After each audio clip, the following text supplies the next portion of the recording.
faz sentido pra você?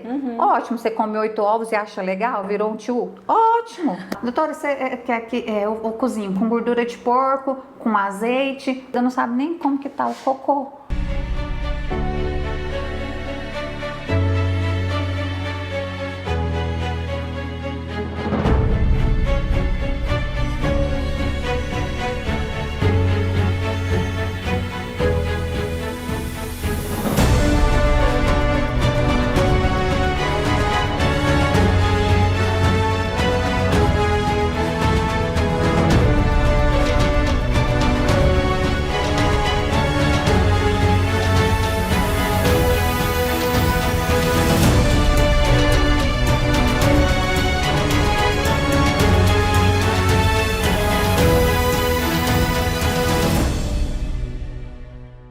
Oi, mais um podcast Saúde 360 Graus, conversas que nutrem corpo e alma. Eu sou a doutora Bianca Sampaio, mãe do Maurício Filho, filha amada de Deus, esposa do Maurício, filha da Marli e do Gleidson, e atuo na área de cardiologia, medicina da mulher, que é a saúde da mulher, lipedema e medicina do esporte. E hoje é o nosso segundo episódio e a minha convidada, como eu falei no primeiro, minhas convidadas ou meus convidados vão ter sempre algo muito parecido comigo. Talvez eles nem saibam.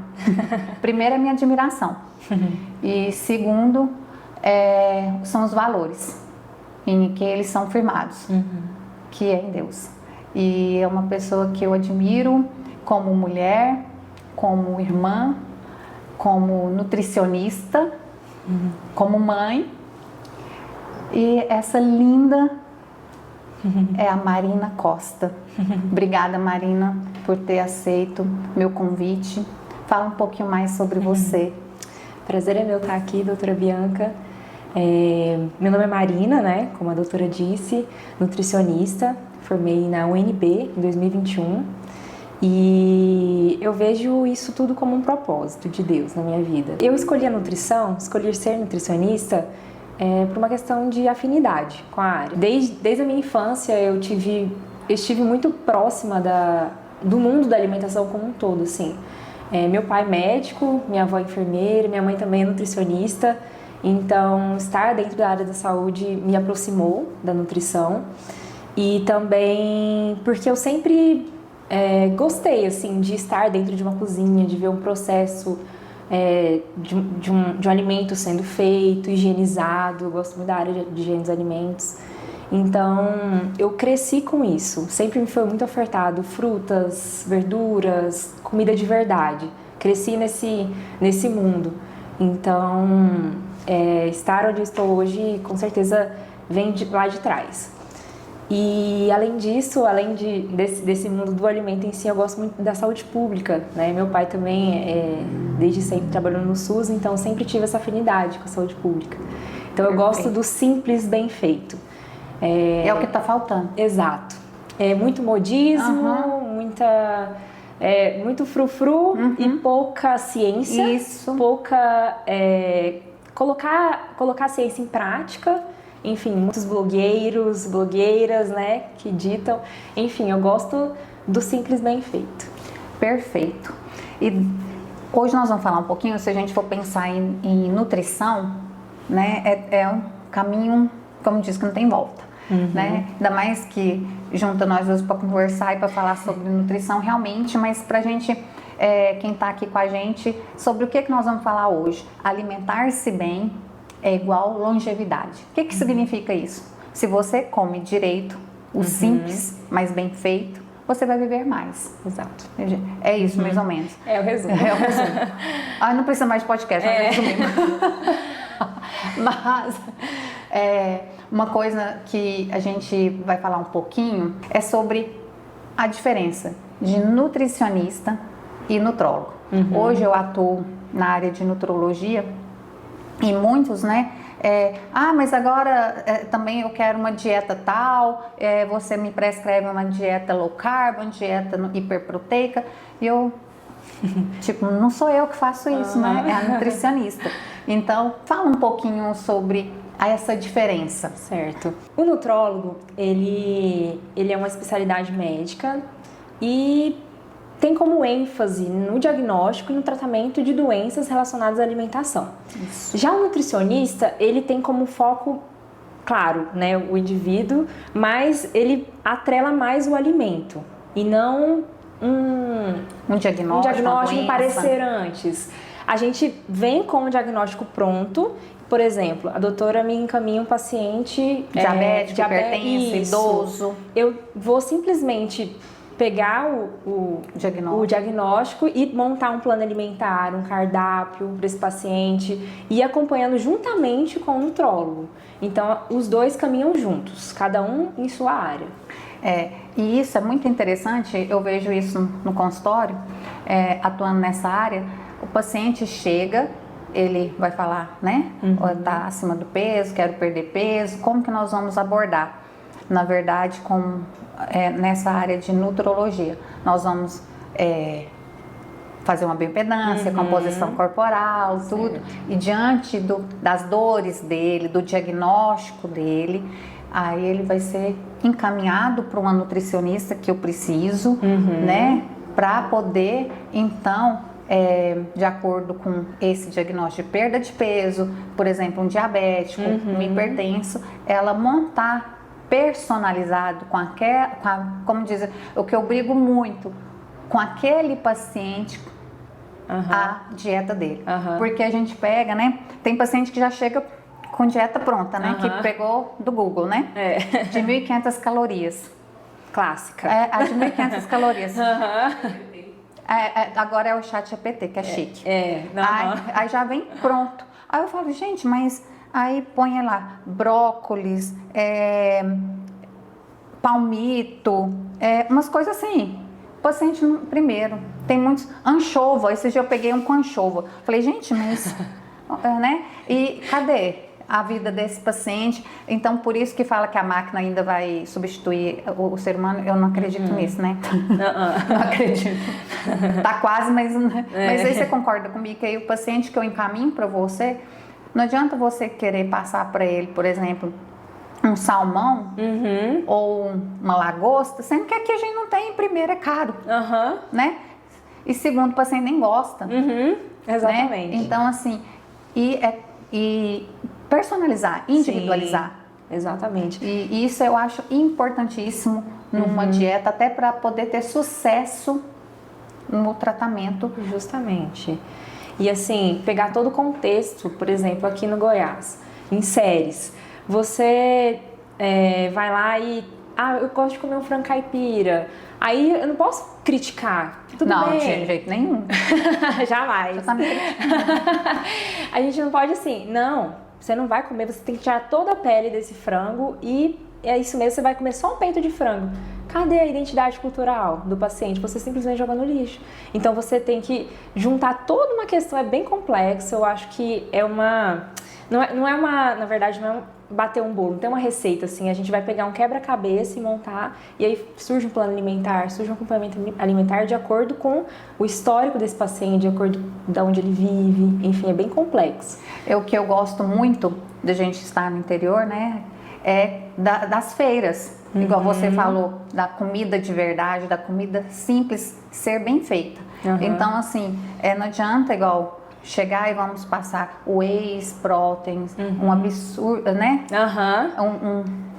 Cada dia inventa alguma coisa, tudo. Lógico, eu acho que a medicina, eu tenho certeza que veio para nos ajudar. Sim. Mas não adianta eu tomar o whey protein mais caro que existe se eu não faço o básico. Exatamente. Então, assim, eu gosto muito de enfatizar isso, porque realmente quando a gente vai falando no Instagram, né, a gente só fala realmente do whey, né? Porque pra mim tá tão já consolidado que pra mim, lógico que o whey, mas antes eu comi minha carne, eu comi meu ovo, eu comi meu queijo, eu fui o arroz, o feijão, fui lá na feira na quarta-feira e comprei, né? Então, é isso, é sobre isso, né? Mas infelizmente o básico tem que ser falado, porque muita gente só pega o que passou lá, né, no Instagram ou no é o que tá em alta. Mas o básico Mas assim, também tem o outro lado. Aquela pessoa que tem um certo conhecimento. Esse dia eu até vi. Qual whey que você toma? E a pessoa colocou ovo, carne, queijo, tipo assim, né? Assim, concordo plenamente. Esse é o básico. Mas será que esse básico você está chegando na meta de proteína, para aquela meta que você quer, não é só de estereótipo, de estética, é de saúde? Vamos lá. A suplementação, ela não é, como o nome já diz, é um suplemento, ela é além do alimento, né? Então, quando a gente calcula uma dieta, a gente vê se realmente precisa de uma suplementação ali. Geralmente, não precisa. Se a pessoa faz todas as refeições em casa, consegue comer a quantidade de ovos, carne, enfim, outros macronutrientes também, a suplementação ela vem muitas vezes para completar ou apenas para facilitar. Por exemplo, você trabalha aqui 2 períodos, à tarde você não consegue bater sua proteína ali, um queijo, um requeijão, que precisa ser inserido no lanche da tarde. Então, pela facilidade, a gente coloca um whey. Entende? Mas não necessariamente teria que ser whey. Se você fosse para casa fazer esse lanche, entende? Ou você quiser trazer um ovinho, um queijo, que às vezes não tem condicionamento ideal aqui no consultório, aí, né? Lanço mão do whey. Exato, entende? Justamente. E isso assim, eu vejo muito, né, aqui no consultório, eu falo isso com as minhas pacientes. O problema é que a maioria trabalha fora. Trabalha fora, corre para um lado, para o outro. Então, eu vou levar o ovo, mas eu vou deixar dentro do carro. Não tem uma geladeira para eu deixar. Um queijo, como que vai ser? Né? Um iogurte. Então, não tem condição? Então, vamos para o whey. E eu vejo muitas mulheres, eu tô falando muitas mulheres, gente, por mim, tá? Quando eu falo muitas mulheres, eu tô me colocando. E sempre assim, eu não bato minha meta de proteína. E quando a gente fala, qual que é essa meta que a doutora está falando? Vamos explicar um pouquinho sobre isso, né? A gente precisa de uma quantidade de proteína, que é um macronutriente, e que ele está muito relacionado, é um substrato do nosso músculo. Exatamente. Então não existe eu ganhar massa muscular sem proteína. Exato. E se num processo de emagrecimento também não existe eu emagrecer com pouca proteína, porque ele também acelera o metabolismo. Concorda? Tô falando certo. A gente precisa desse substrato. Todos, que tanto, aí tem gente que eu vejo aqui também chegando, eu tô batendo minha meta de proteína, tá? Mas você precisa também de uma gordura, do carboidrato, né? Que é fonte de energia. Mas por isso que aí vem o bonito, né? Cada ser humano é único. Exato. E aí você vai conversar com ele, saber o que ele quer. E na verdade, é o que ele quer, mas também o que é o saudável. Sim. Né? Exatamente. E voltando em relação à proteína. Para a proteína, tem muitos estudos, artigos, 1 grama por quilo por dia. Mas hoje já sabe-se que até 2 gramas, então depende. O paciente, você vai conversar, mas eu deixo aí, vamos falar de 1,2 a 1,5 gramas de proteína, na média, né, por quilo por dia. Então, uma paciente de 80 quilos, vou precisar de, vamos supor, 95 gramas de proteínas por dia. Aí muita gente chega e fala, mas eu como um bife, meu bife é mais de 100 gramas, doutora. Aí você quer explicar, Marina, que 100 gramas do bife, não 100 gramas de proteína. Tem muita coisa ali, né? Mas assim, além disso, da proteína, a gente tem que pensar no déficit calórico, né, doutora? Na questão do emagrecimento. Já no emagrecimento, quando a gente fala o paciente chega comigo, eu quero emagrecer, né? O que eu penso para emagrecimento? Para emagrecimento, todo mundo fala assim, eu vou fazer muita atividade física. Você pode fazer, tem um estudo mostrando que você pode fazer atividade física todos os dias. Mas se você não se alimentar, alimentar adequadamente, você não vai perder peso. Exatamente. É um atrelado. É o déficit calórico. E hoje o déficit calórico, na verdade, o emagrecimento é o déficit calórico. Sim, exato. Né? E o que é o É a déficit base. calórico? É quando a gente precisa consumir menos do que, na verdade, consumir adequadamente para a gente perder o peso. Geralmente é consumir menos, né? Do que Menos. o paciente está habituado. E gastar mais. Quando a gente gasta na atividade física, no exercício físico. Na proteína, Aham. né? Na proteína, na geralmente alimentação. no substrato. Aham. E como que eu faço a conta para saber, tipo assim, quanto que eu preciso de caloria, quanto que eu tenho que tirar? Geralmente, porque esses cálculos, gente, é aí que a nutricionista entra. Não me põe para fazer esses cálculos. Aham. Eu só meio oriento o paciente, né? Ó, você Certo. precisa de mais proteína, vamos fazer isso. Ah, eu trabalho fora, então vamos colocar um whey. Mas agora, eu preciso de 1.500 calorias por dia. Como que vai ser dessas 1.500 calorias, dividir, fracionar, isso aí é a Marina, é a nutricionista, né, Marina? Então, a gente já havia conversado antes sobre a questão da calorimetria, né? Que é um exame que mede quantas calorias o paciente precisa consumir para devidos fins, né? No caso, emagrecimento aqui. Só que, infelizmente, não temos acesso fácil, porque é um exame... Por enquanto, tá, gente? ó. Por enquanto. Na verdade, é o padrão ouro de saber se muita gente fala, eu tenho o metabolismo lento, rápido, para fazer diagnóstico é a calorimetria. Exato. Mas a gente tem né, tem outras formas que através, né, da nutricionista que vai ver o plano alimentar, Isso. o que ela come e faz todas as continhas de que ela está comendo. Exatamente. Não é então isso? A gente tem as nossas continhas ali, né, misteriosas, e com isso a gente fraciona durante o dia quantas calorias por refeição o paciente vai fazer. Porque, na verdade, quando a gente fala de alimentação, a paciente, eu vejo, assim, o que eu fiz né? Eu fiz na calorimetria e também fiz com a minha colega Marina.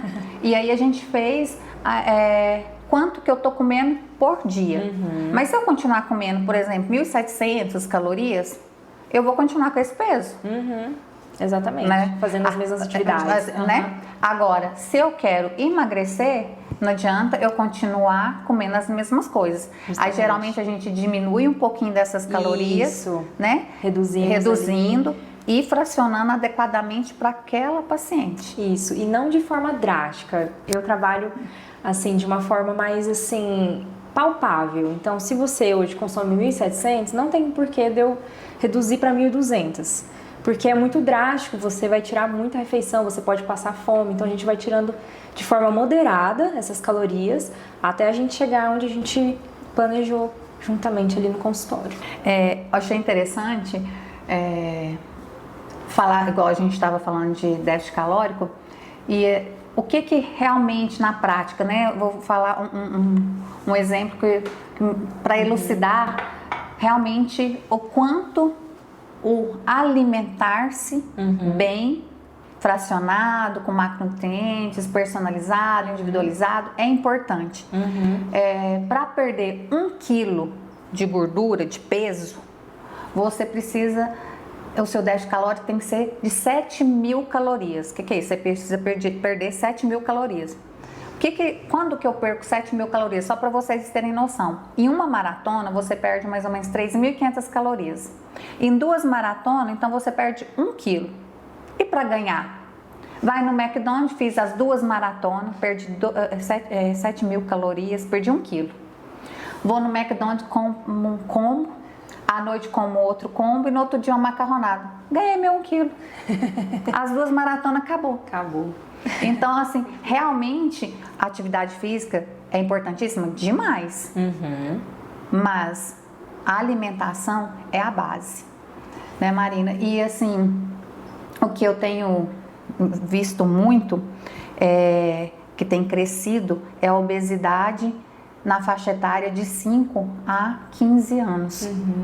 Praticamente, assim, dobrou a porcentagem. Sim. E como que você vê isso? Tipo, a alimentação errada das crianças, a família, a importância de comer o simples, bem feito, à mesa?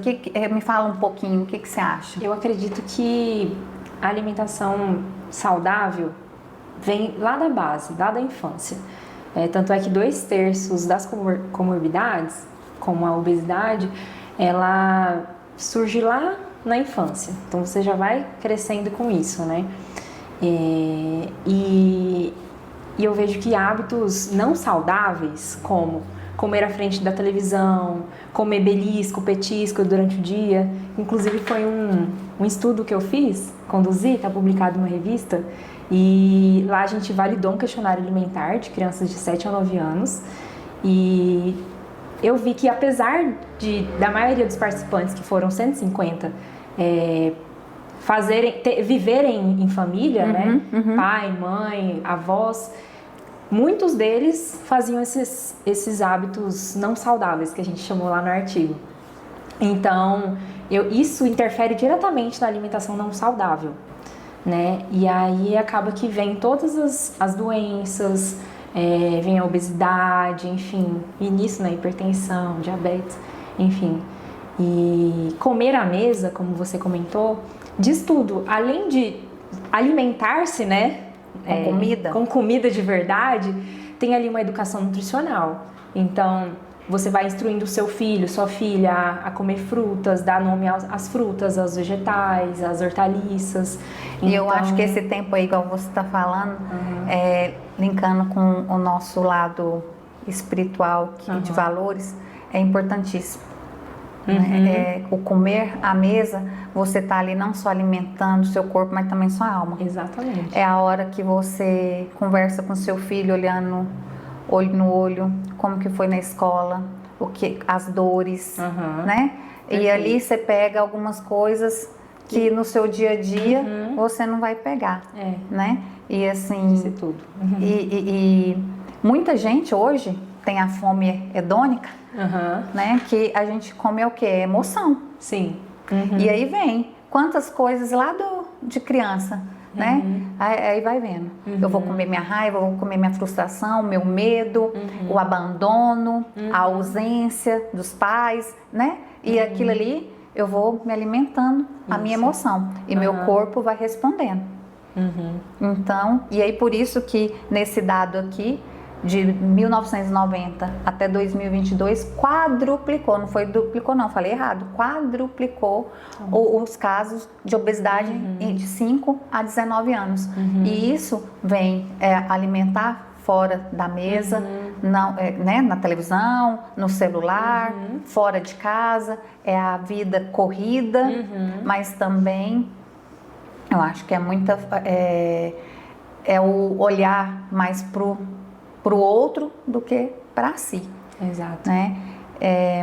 Mas vamos falar um pouquinho de um artigo que eu vi também essa semana que eu achei interessantíssimo. A obesidade é a maior forma, é uma forma comum de desnutrição em muitos países. O que é isso? Antigamente a gente falava em desnutrição, já lembrava África, né? Pessoas magrinhas, porque não tem o que comer. Hoje, em muitos países, a forma de desnutrição é a obesidade. Então, não é a falta de comida. A desnutrição é o excesso de comida errada. É o fast food, é o pronto. Que não, aí vem o que você sempre fala, que não é o simples, não, né? É o que é o palatável. É o palatável.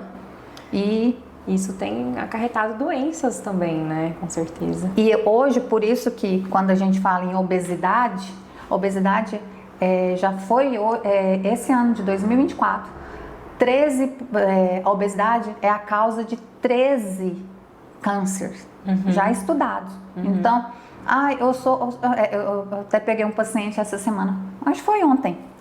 Não, doutora, eu sou um obeso, ele primeiro, quando eu falei, não, você tá obeso. Aí ele ficou, falei, fiz as contas, falei, né? Porque hoje também mudou isso, né? Mas você tá obeso. Mas estava com colesterol bom, glicemia boa. Mas eu sou um gordinho saudável. Não existe gordinho saudável.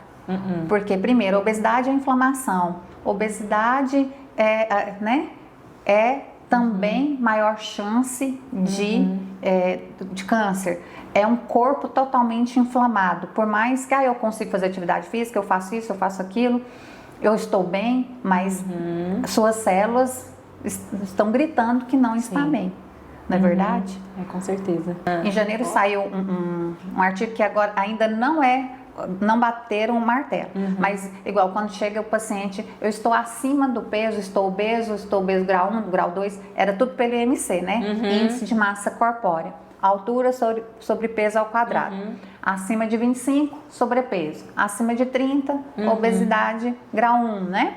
E aí, hoje em dia, já estão... Por quê? Existe aquele paciente que tem muita massa muscular, é pesado, mas na hora que você faz o IMC, tá alto. Ele é obeso? Ele não é obeso. Ele é pesado pelo excesso não, pela massa muscular. Então, como que seria agora o diagnóstico de obesidade? Estão aí, né, pensando para validar mesmo, como documento. Provavelmente logo vai sair, mas é o que a gente já faz. Um paciente que chega comigo, tá com o peso acima, mas você vai ver a composição corporal, que é a bioimpedância, né? Você pede uma bioimpedância, ele já chega, composição corporal, vou ver o que tem de massa magra, o que tem de massa gorda, o que tem de líquido. E diante disso é que eu vou ver se tem gordura em excesso ou não, aonde. Com a bioimpedância a gente já vê até isso, aonde está isso ou não. E as medições, a relação quadril, cintura, agora cervical, para nós lipedema também na perna. Então, com essas medições que nós vamos poder ver se o paciente realmente é obeso e que tipo de obesidade, né? Se é aquela obesidade centrípeta, é aquela em corpo de pera. Eu achei super interessante isso, gente. E acabou que o IMC ficou mais para a população, para a epidemiologia. Epidemiologia, então, porque é mais fácil, né? Consultório. É mais fácil, mas quando chega no seu consultório, você não vai nessa epidemiologia, você vai individualizar aquele paciente. Eu gosto muito das dobras cutâneas. Essas dobras. Eu acho que é um método, além da bioimpedância, é um método bem muito preciso. Importante. E assim, mas é muito examinador dependente. Você concorda comigo? Por isso da importância. A dobra, né, para aferir, para medir, não sei, com a nutricionista, aquela sua nutricionista. Porque aí vai na nutricionista, aí vai na doutora Bianca, que é nutróloga, mas eles querem a dobra. Eu não faço. Mas vai em outra nutricionista, faz a dobra. Mas deu 48. Mas na outra deu 43. Então, por isso da importância de ser sempre a mesma. Não é verdade? Perfeito, você concorda? Concordo demais. Porque isso daí deixa o paciente, será que eu perdi? Será que eu ganhei? Vai na mesma. Porque é muito examinador da pendente. Não é verdade? Até esse final de semana, eu participei de um curso de lipedema e a importância, só um linkzinho que eu achei interessante, das pacientes que têm lipedema. A dobra daqui, não sei... sei. Né? Com da perna, da coxa. Da coxa. O quanto que o da coxa é maior do que a da cintura, porque é aquele padrão, né? Das pernas desproporcionais com a cintura fina. Então, não adianta um paciente, um diagnóstico, mas isso vai fazer diagnóstico de lipedema? Não estou falando isso, hein, gente? Mas que ajuda bastante as dobras e a bioimpedância e, lógico, história da paciente, examinar a paciente, conversar com a paciente, que isso que é o que vai fazer o diagnóstico. Isso que é todo interessante. Mas, voltando aqui, vamos falar um pouquinho sobre dietas. Jejum intermitente, dieta do ovo, low carb, cetônica, hiperproteica, mediterrânea. Me fala, o que você acha dessas modas aí, ou dessas dietas? Então, tá surgindo aí atualmente agora, 2025, a do ovo, né? Tá super em alta, voltou, né? Antigamente Lembra que tinha até um litro de clara, vendia nos mercados e tal? Chegou aqui, né? Chegou, gente. Faz tempo, né? Então, tem tempo Tem isso. tempo. Aham. Só que aí o pessoal esquece, depois volta, então a gente chama de dieta da moda. O que eu acho disso? Ok, o ovo, depois do leite materno, é um dos alimentos mais completos que a gente tem, né? Em termos de quantidades, qualidade de proteínas ali, por exemplo. Porém, como que você vai sustentar uma alimentação a longo prazo, ou até, vamos supor, 2 meses, comendo 10, 15 ovos por dia? Vamos colocar ali baixo, 8. Talvez o paciente ele vai enjoar. Eu, particularmente, enjoo de comer essa quantidade de ovo, né, todos os dias. Então, eu acho bem mais interessante você completar ali sua quantidade de proteína diária com uma diversificação. Você coloca um leite, um queijo, um iogurte, o próprio arroz com feijão tem proteína, os dois juntos. Enfim, não precisa ficar estrito ali no ovo. É um alimento ótimo, mas não faz sentido. E proteína em excesso a gente sabe que é excretada. Então, o que eu acho mais interessante, assim, falando dessa dieta do ovo, é porque as pessoas também são muito radicais. Não é porque, é a dieta do ovo, a Virgínia, a Graciane. Mas, gente, primeiro, é para qual fim? Você concorda comigo? Exato. É individualizar. Exato. Ela vai fazer isso pro resto da vida? Ou eu vou fazer? Eu quero bater meta, eu quero hipertrofiar, tá? Cada um é de um, né? Eu não julgo, sabe? Eu sou muito daquela assim, faz sentido pra você? Ótimo, você come 8 ovos e acha legal, virou um tio? Ótimo, né? Mas, se não, igual, eu amo ovo, mas nem por isso eu dou conta de comer essa quantidade de ovos. Lembrando que um ovo tem mais ou menos 6 gramas de proteína. A gente estava falando de uma paciente de 80 quilos precisar de 95 gramas de proteína, então ela teria que comer quantos ovos, sendo que um ovo tem 6 gramas?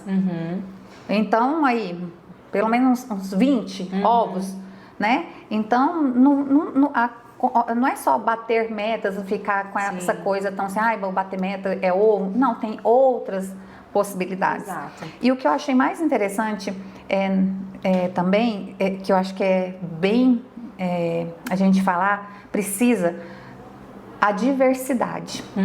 Porque hoje se tem estudado bastante sobre o intestino. Então, se você come só ovo, a sua microbiota vai ficar só em relação à fermentação, tudo, só em ovo. Você concorda comigo? E microbiota doente é intestino doente é mente doente, é corpo inflamado, não perde peso. Tanto é que paciente meu que chega, a primeira coisa que a gente faz, né? Primeira coisa a falar é saber como que é o intestino. Sim. E muitos não sabem nem como é o intestino, porque nessa vida tão corrida não sabem nem como que tá o cocô. Né? Porque não sabe nem também como que é o cocô normal.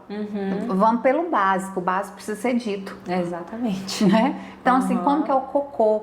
E aí, quando eu começo com essas conversas, fica assim... Pra quê? Né? Pra quê? Vou falar tanta coisa, vamos falar. Mas é importantíssimo. E aí, depois de regularizar essa flora intestinal, gente, a vida muda. E aí, porque para até falar de intestino, a gente precisa primeiro se conhecer, ter um tempinho, vou no banheiro ver como que é, mas a gente tá tão no automático que a gente nem faz isso. Mas só para falar da importância da diversidade de alimentação, porque eu posso comer proteína e aí eu pego muito isso no consultório.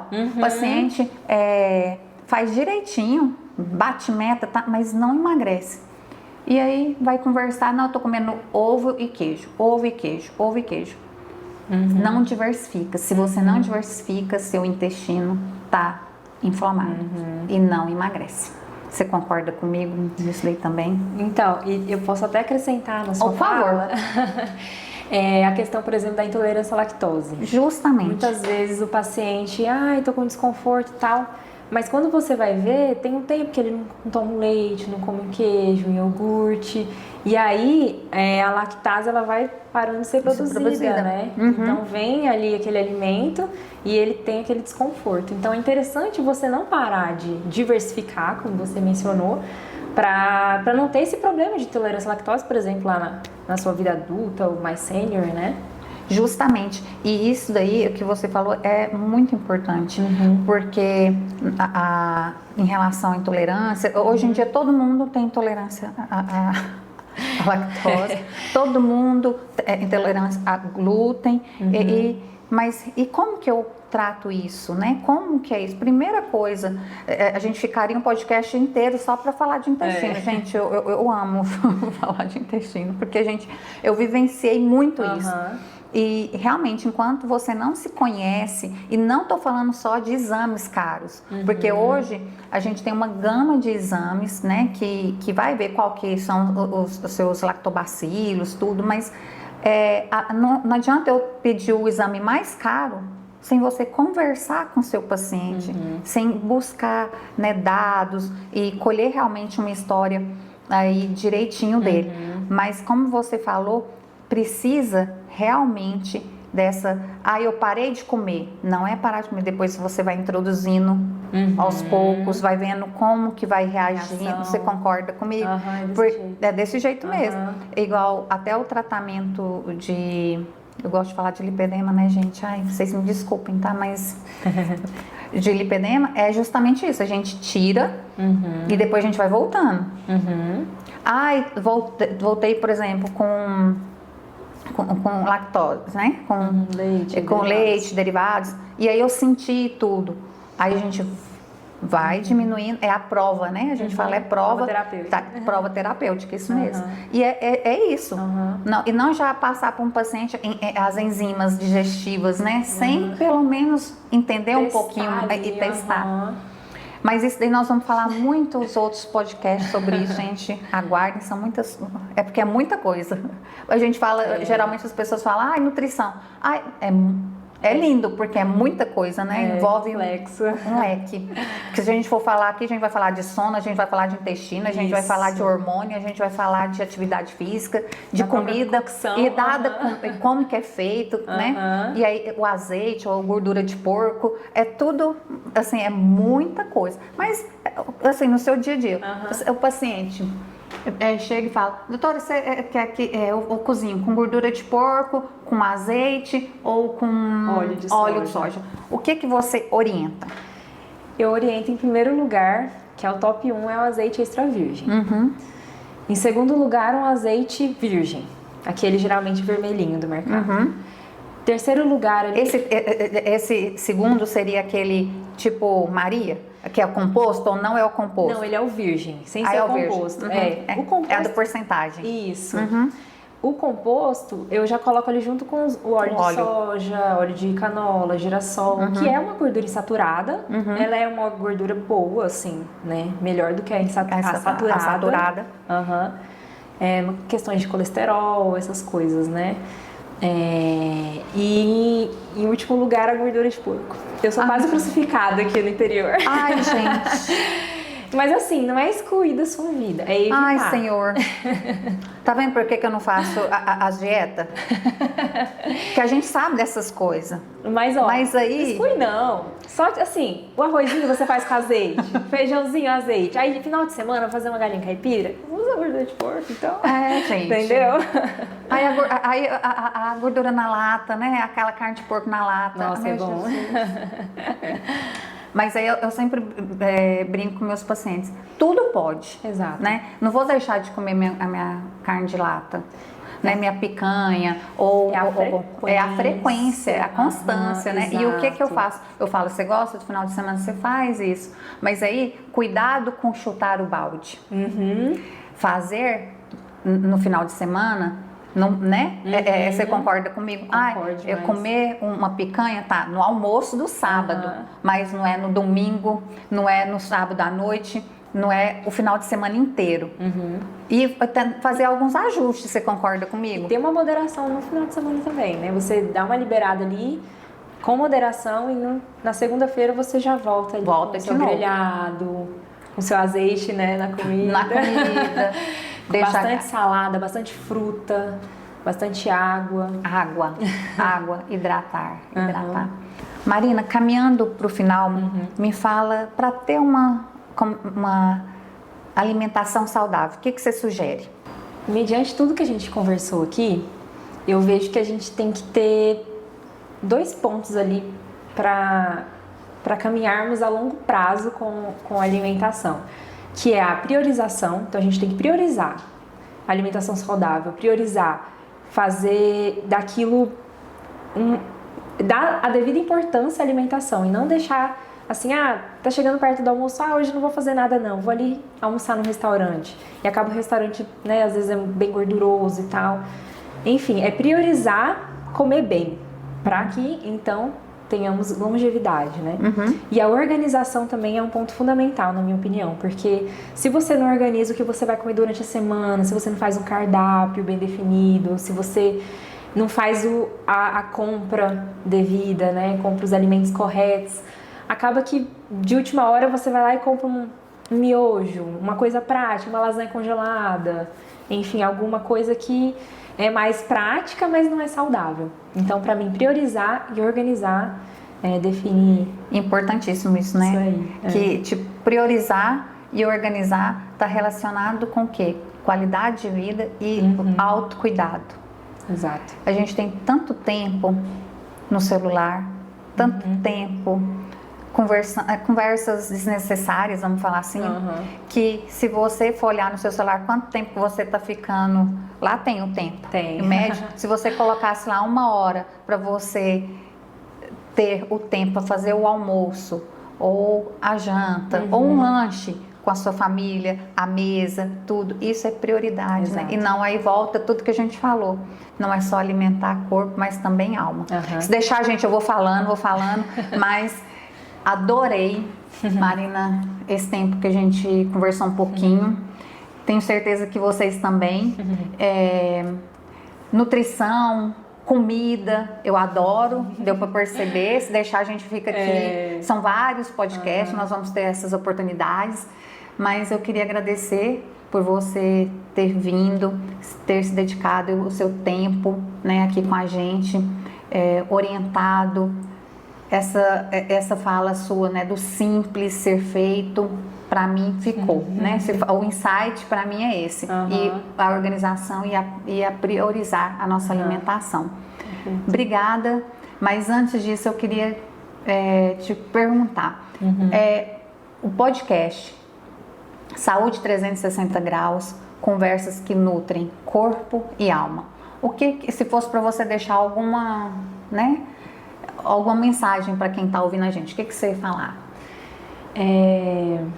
Eu gostaria de deixar que o simples bem feito é o que vai mudar a vida de uma família, enfim, num contexto ali onde às vezes muitos comem de forma bagunçada, mal, enfim, faça o simples porque ele nunca vai te decepcionar. Não tente olhar para a moda, não tente olhar para o Instagram, o que as blogueiras estão fazendo. Foca no que a sua avó fazia, seu avô lá na roça, que vai dar tudo certo. Então, vai no simples. Mas cuidado com a gordura de porco. Moderação. Obrigada, Marina. Eu que agradeço, Bianca. Esse espaço aqui é muito importante para saúde de séries, eu acho que vai somar muito para muitas vidas. Parabéns pela iniciativa. Obrigada. Obrigada mesmo. Esse projeto realmente tem queimado no meu coração e é essa conversa, né? É bem leve, é o dia a dia. Não sintam que comida à mesa, ela faz isso? Não, gente, tem dia que eu não faço, a maioria das vezes não, mas eu tenho me policiado e pelo menos tenho tentado. Então tente também se colocar em primeiro lugar, colocar a sua família em primeiro lugar, um espaço de alimentação à mesa, chamando primeiro no centro de tudo ali, né, uma oração antes, agradecendo a Deus por ter aquele alimento, ter aquela família. Gratidão. E vai ter vários podcasts, vários episódios. Nós vamos falar de muita coisa, de saúde, de nutrição, de intestino, de sono, de atividade física, de Deus. É isso. Espero que vocês tenham gostado. Se gostaram, aqui está o link para você seguir no YouTube. Indica para sua vizinha, para sua amiga, se fez sentido para você, porque eu tenho certeza que fez. E se vocês quiserem conhecer um pouquinho mais do trabalho da Marina Costa, nutricionista, Marina, onde eles podem te encontrar? Então, estive um período fora, né, por conta da maternidade, mas estou voltando.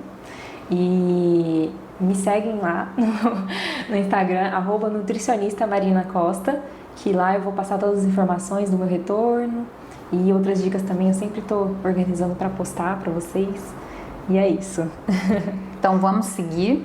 E se vocês querem cuidar da sua saúde integralmente, como eu falo, tanto, né, não só do coração, mas também do todo, podem me seguir, doutora Bianca Sampaio, ou aqui na Clínica Magnífica, em Ceres, Goiás, 3323 1424. E a gente se vê no próximo podcast. Aguardo vocês!